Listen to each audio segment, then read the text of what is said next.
Welcome to the Showbiz Show, where each week we feature celebrity gossip. And Showbiz's kind of people, where every week we travel around the country to find the weird, the wacky and the talented. Exclusive celebrity interviews. Make sure you tune in. Cheers! I'm delighted to welcome my first guest today on the Showbiz Show. We're absolutely delighted to be joined by television's body language expert, the one, the only, Miss Judi James! Judi, how would you best describe what you do in the world of television? I have several different jobs. Probably what it boils down to will be I'll watch people's behaviour, particularly their body language, but I kind of extend that as well. So I look at group formations. A lot of, say, with Big Brother is very much like animal herding instincts and animal behaviours. So I look at all of that aspect, and it helps me sometimes to work out what might be going to happen next. So it's anything to do with human behaviour. I want to focus on this section, as I call it, of the Showbiz Show, about reality television and about reality stars and the way they are treated in these shows and the way they're treated afterwards. I had another look at your footage, and where do I start? You went in a very extreme state of what's called free child. So, you know, you hit the ground running. You were, I don't need to tell you this, you were noisy, you were loud, we had jazz hands.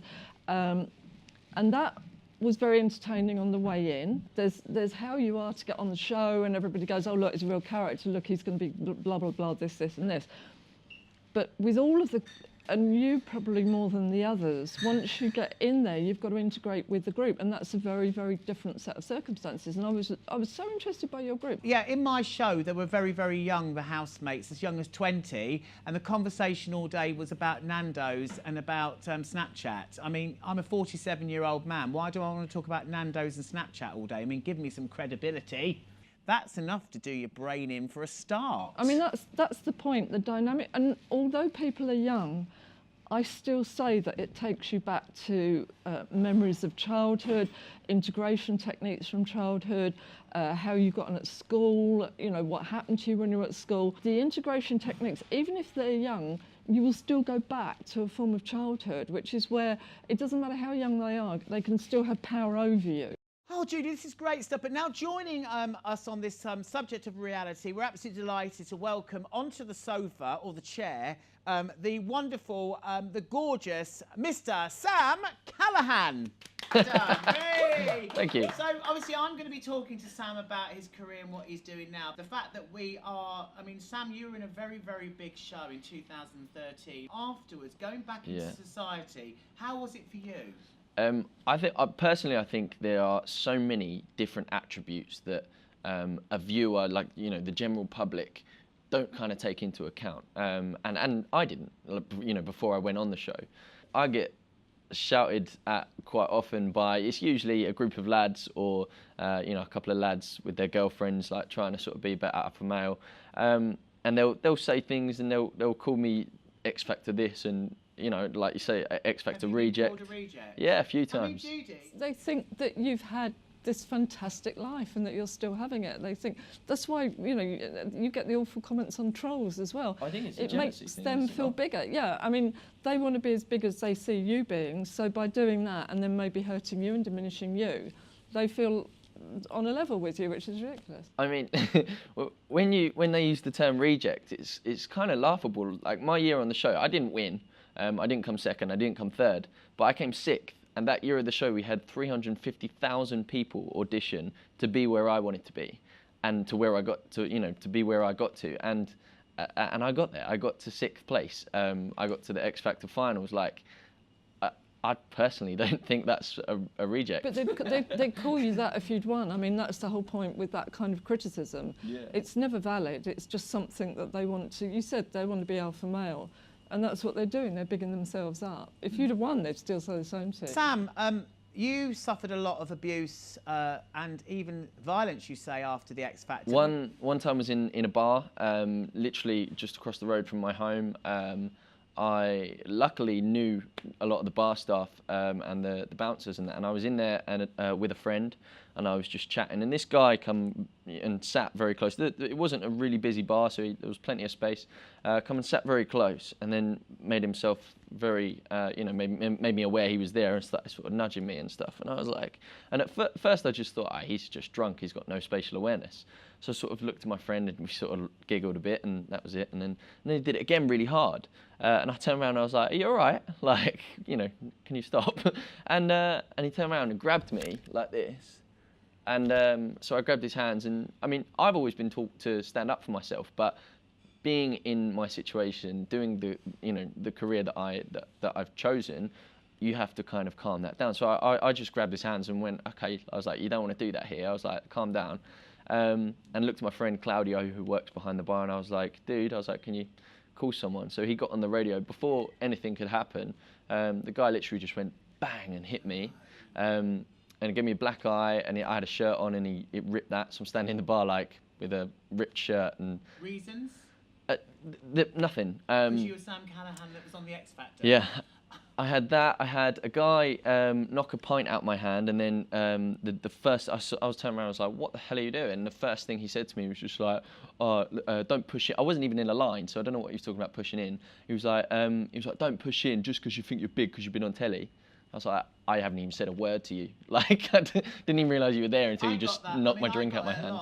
I suffered abuse. One day I was pulling my car out of a Sainsbury's car park, and a mother and a baby were crossing the road. Naturally, I stopped to let them by, but she snarled over to me, looked at me and said, I don't know who you think you are driving that car looking like the way you do, just because you've been on Big Brother.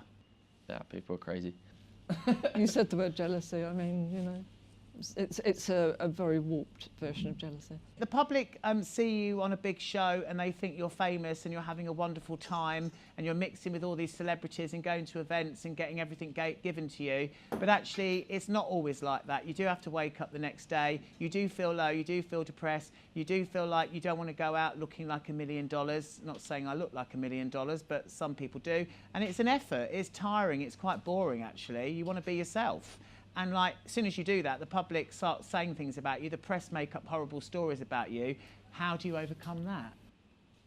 Yeah, definitely. I mean, personally, I have been through things that since X Factor, and as a result of fame, I guess, and notoriety to the public, that just are some things that family and friends and people who haven't been through it just can't fathom. They just don't really understand it. And that's not like, I'm not kind of doing them down, it just is the case. Yeah. And I think that that definitely is it. Nobody knows what it's like until they're there. Yeah. That's what I've been saying to Judi. Unless you're in there, in that house, in that studio, nobody can imagine what it's like, can they? No, I think that being in the public eye is something that nobody can prepare for. Some people have thicker skin than others.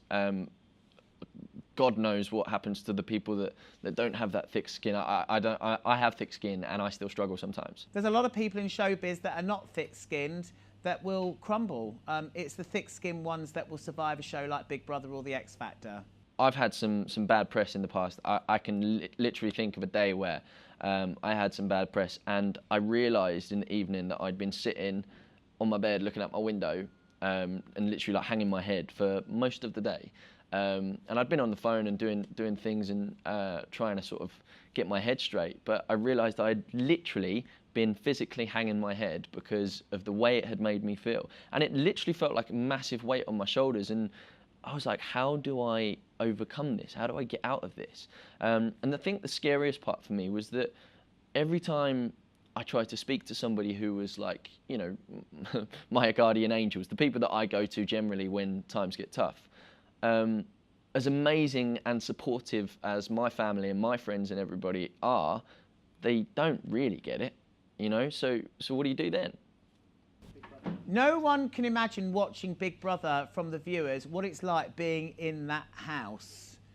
It's brutal. I think another thing that people aren't aware in the outside world about with reality shows is not necessarily the Joe public that say things to you after, which we've already touched on, but the things that happen behind closed doors on the TV shows that nobody talks about, and then if you do talk about it, you're told off, and you're told. Like, I have literally been told, if you speak about this, then you'll never have a career in music. I have been told those words for situations that happened to me during my time on television. So, I mean, those are things that, how do you deal with that? Who do you talk to about that?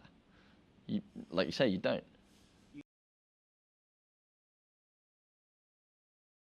Hey, 24 kilos each, these shoulders, and she's got bigger shoulders than me. So we're now going to get into interview mode. So enough to talk about shoulders, that's for me to do. So I'm delighted to welcome my guest today on the Showbiz Show, X Factor royalty. No, I'm not talking about Simon Cowell. I'm talking about the one, the only, the heartthrob, sex on legs, Mr Sam Callahan.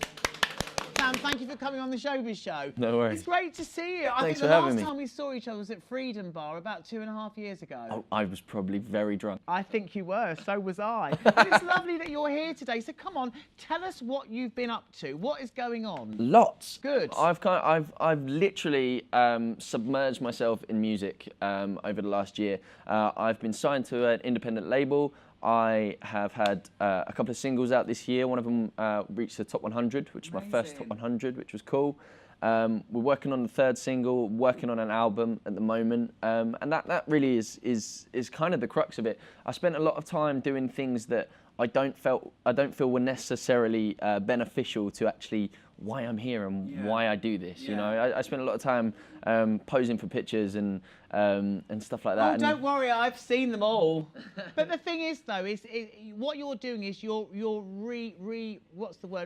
reappearing. You're rebranding. I've lost my word. Rebranding yourself from sort of this pin-up, sort of like model type bedroom pin-up. Yeah, which to be honest goes back to X Factor. Like, that's what they created, you know, that they wouldn't let me use my guitar for like the first, I don't know what it was, 6 weeks or whatever, and they wouldn't let me sing the songs I'd written, which they now do, and they did at the time let other people do, and I was like, this sucks, this isn't me, I'm not being able to be me, and they kind of painted me as a bit of a Ken doll, which, I mean, there's a lot more to me than that. So is there talk of an album, Sam? You're going to be releasing an album? Or was that your last No, single? I had Say Something. Say Something, nearly. Yeah. Sorry, Gareth. It was something new though. And then, the new single that's about to come out is called Stitches and Scars, which coincidentally is about a really tough time I had due to being in the public eye. Do you have any regrets by going on the X Factor? No. I think you can't have regrets. If you have regrets, they're going to kill you. Like, for me, I went on the show, I knew that it wasn't going to be straightforward. I knew that there were going to be tough things, like tough times and hurdles and stuff. I don't think you can ever prepare for quite how tough it was. And I've been told by other people that worked on the show and now don't. Like, it's not just my opinion. I've been told that I had like a real hard time that year. What, you personally had a hard time? What, by your mentors or by in general? In general, I had a hard time with my mentor, which we can talk about if you want, but I had... Well, we know, I mean, it's been in the press, Sam. I read about a story about Louis Walsh that you felt like he didn't look after you properly, he mentored you wrongly, you don't feel that the care was there. We know that. So I'm really big on positive energy, and some people don't get it, some people do. It, for me, it was the whole reason that I was getting to where I was getting on the show. And I was like, you know, everything's going well, and I had to get myself in the zone, get myself in this mind space. Louis told me on a Sunday morning, on a Saturday morning, that I was going that week. And I was like, firstly, probably you're not supposed to tell me if that is true. Secondly, how do you know? And thirdly, like, you know, okay, don't tell me though. Like, so he actually told you ahead of the show that you were going? Not only did he tell me, Simon, he told me again and again and again, and to the point where I turned around, I was like, stop saying that now. Like, I get it. And he was like, I'm just trying to prepare you. And I said, I'm prepared. Like, you know, I've practiced me Save Me song and all this. I was like, I'm prepared. I just need to get in this headspace. He proceeded to tell me again and again and again, until that point where, you know, the shutter doors at the back of the stage. We were coming out on those, and it's live in front of 12 million people. And he's standing there walking on with us with his arm around me, he's like, you're going this week, aren't you? He's like, just so you know. Like, and I was like, and in the end, I turned around and went, Louis, I was like, shut up. And we stood there on stage, and they did the kind of countdown, and so through to the next shows, and it got to 3 of us, and obviously there's like 2 have the sing off, and the next person through was me. So I turned around and I said to Lou, I was like, I told you, and I came off and I was shaking. I was so angry and I was upset and I was traumatized. Like it feels like the Hunger Games when you go on that stage. It matters that much to you. And I came off and I said to one of the researchers, I was like, what do I do about this? Like, how do I go about this? And they said, just go and talk to him. Like, I'm sure he'll be fine. Anyway, so I went and spoke to him in his dressing room. And I basically said, Louis, like, I can't deal with the way you were to me today. And he said, what, truthful? And I was like, well, it wasn't truthful. Yeah, but it wasn't even truthful because I didn't go. No. And then I said, look, it just is, I'm a really positive person. Before I finished my sentence, he told me to F off. He told me, he said, go mentor yourself. He said, I should have picked somebody else. Pick your own songs. So at first I was like, all right, hang on, slow down. I was like, let's just talk about this. And he was like, no. Because you stood up to him. Yeah, because I had something to say. Stand up to these people. I know, good for you. And I mean, that's one thing I don't think I've ever spoken. So Louis Walsh, you went into his dressing room for advice because you were feeling down, and he told you to F off and get out of his dressing room. And I think to the point, I'm at a point now where I love my music. I love performing. I love doing what I do, and that stuff's wrong. Like, you've got people like Sophie who's actually taken her own life because she couldn't deal with the repercussions after the show and the situation that she was in after the show, and then people get away with this stuff. Like, that's not cool. Absolutely. And like, obviously you went through the X Factor. I was in Big Brother. Sophie was, bless her, was in Love Island. Nobody can prepare you for bullying and abuse. You go on a reality show because you want to further your career or a platform. Why should you be, in a way, installed in your mind that you're going to get abused and bullied? So the new X Factor, new show, revamped, Robbie Williams and his wife, whose name no one can pronounce, especially me, and I should, Ailda. Do you think they are going to do what it takes and revamp it and bring it all back? I have to say, I am a bigger Robbie fan than I am a Gary Barlow fan. Know that. Funnily enough. And so am I. But are they going to pick those ratings up and do what it's needed to do? I'm not sure. If my personal opinion is that the show needs a break. I think, after anything has a break, people start to miss it. Yeah. It might be that people miss it if it has a break. The Robbie and, is it Ava? Ayla. I don't know how to say her name. Anyone know? I did. It's Ayla. I did research. Okay. But, so we'll call her Ayla. Robbie's wife. Robbie's wife. I feel like the cute part about it is that he's just so loved up he can't not include her in everything. Because she goes everywhere with him. Like, do you know what I mean? So what? So does a million people's wives go everywhere with them. Yeah, but I don't think she knows anything about music. She doesn't. She's an actress that appears on Loose Women. I think it's a joke. Yeah. But I mean, but then neither did Louis Walsh know anything about music. He got lucky. He got a lucky break with Westlife. Let's be honest. He did. He certainly did. Let's just now talk about. So you're making new music. You've got a new persona. I believe you've got a new girlfriend in your life. Yeah. Okay. Are we allowed to ask what her name is? Her name is Robin. Robin. And she is an absolute 10. Okay. And you're very happy. I'm extremely. I can't tell you how happy I am. Is she in showbiz world? She's not. She does a bit of like the social media stuff here and there. But yeah, no, she's great. So she keeps you motivated. She keeps me motivated. And she's like my rock. So yeah, we've been together a year tomorrow. So fantastic. Oh, we can't wait to meet her. Would you do Celebrity Big Brother? Yeah, it could be. I mean, I've definitely had talks about it before. I can tell you that. I mean, it hasn't happened yet, but never say never. I'm a fun-loving person, and I love my music, and my music will always be like, my first priority. Yeah.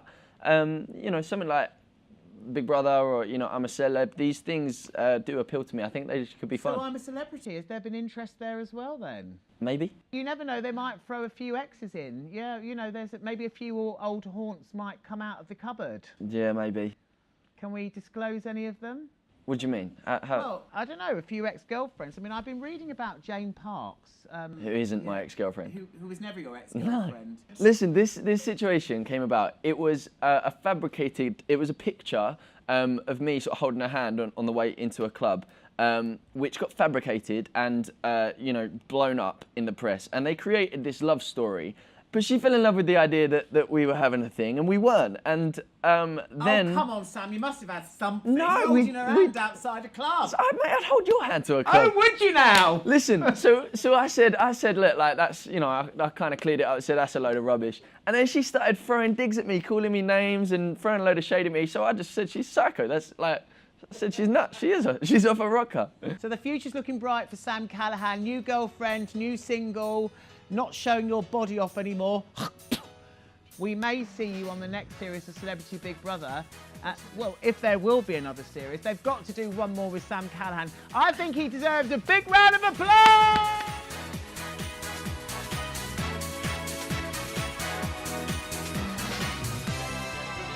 I don't mean to be rude, but who are you? Haven't you seen him on the television?